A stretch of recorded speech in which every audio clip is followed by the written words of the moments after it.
മുനമ്പം സമരത്തിന് എല്ലാ പരിഹാരവുമായി വഖഫ് നിയമ ഭേദഗതി ബില്ലോടെ എന്ന് ആവർത്തിച്ചു പറയുന്നു BJP നേതാക്കന്മാരെല്ലാവരും തന്നെ.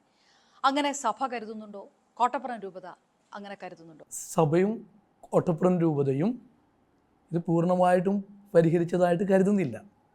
ശാശ്വത പരിഹാരം കാണണമെങ്കിൽ ഇത് കോടതിയിൽ നിന്നുള്ള വിധി വന്നിട്ട്, പ്രത്യേകിച്ച് വഖഫ് ബോർഡിൻ്റെ പേരിൽ ഇവരുടെ പേരുകൾ രജിസ്റ്ററിൽ കയറിയിട്ടുണ്ട്.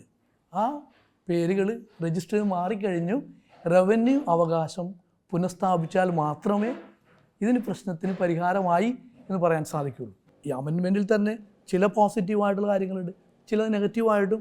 ഞാനിപ്പോൾ ഇത് വായിക്കാൻ തുടങ്ങിയപ്പോൾ എനിക്ക് മനസ്സിലാകുന്നത് അങ്ങനെ തന്നെയാണ്. അപ്പോൾ അതുകൊണ്ട് തന്നെ അമെൻമെൻറ്റിൽ നെഗറ്റീവായിട്ടുള്ള കാര്യങ്ങളുണ്ടോ? നെഗറ്റീവായിട്ട് ഞാൻ കാണുന്നത് പ്രത്യേകിച്ച് ഒരു ബോർഡിൻ്റെ അകത്ത് മുസ്ലിങ്ങളല്ലാത്തവരെ ചേർക്കുക എന്നുള്ളത് അത് പോസിറ്റീവായിട്ട് ഞാൻ കാണുന്നില്ല.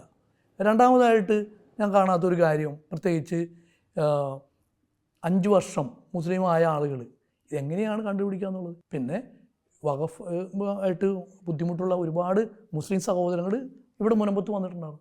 അവർ പറഞ്ഞു ഞങ്ങൾക്കും ബുദ്ധിമുട്ടുണ്ടെന്ന്. അപ്പം ഒരുപാട് മക്കൾ ഇതിൻ്റെ പിന്നിൽ. പക്ഷേ അതെനിക്ക് തോന്നുന്നു ഒരു എന്താ പറയുക, അതിൻ്റെ ഓർഡർ വിട്ടുപോയതുകൊണ്ടുള്ള പ്രശ്നങ്ങളാണ്. അപ്പോൾ ഓർഡർ വരാൻ വേണ്ടിയാണ് ഈ അമെൻഡ്മെൻറ്റ് വന്നതെങ്കിൽ പോസിറ്റീവായിട്ട് കാണാം. മറ്റു ദുരുദ്ദേശങ്ങളുണ്ടെങ്കിൽ അതാ പറഞ്ഞത്, ഇതൊക്കെ പഠിക്കണം എന്നുള്ള കാര്യം പറഞ്ഞത്. കാരണം ഇപ്പോൾ നമുക്കതിനു വേണ്ടി 6 മാസം ആഗസ്റ്റിൽ ചെയ്യേണ്ടിരുന്നത് 6 മാസം നീട്ടി കിട്ടിയപ്പോൾ എല്ലാ പാർട്ടികൾക്കും പഠിക്കാനായിട്ട് അവസരം ഉണ്ടായിരുന്നു. ഈ ബില്ലിൽ ദുരുദ്ദേശമുണ്ടോ ഇല്ലയോ എന്ന് ഇപ്പോൾ പറയാൻ കഴിയില്ല. അത് പഠിക്കണം, അതാണോ നിലപാട്? ഇപ്പോഴും അങ്ങനെ തന്നെയാണ്. കാരണം വേറെ ഏതെങ്കിലും ഇതുണ്ടോ എന്ന് നമുക്കറിയില്ല. നമുക്ക് ഇപ്പോൾ ഇത്രയും ഈ ഭേദഗതിയിൽ വളരെ പ്രധാനമായിട്ട് നമുക്ക് പറ്റിയേക്കുന്നത് 2A ക്ലോസാണ്.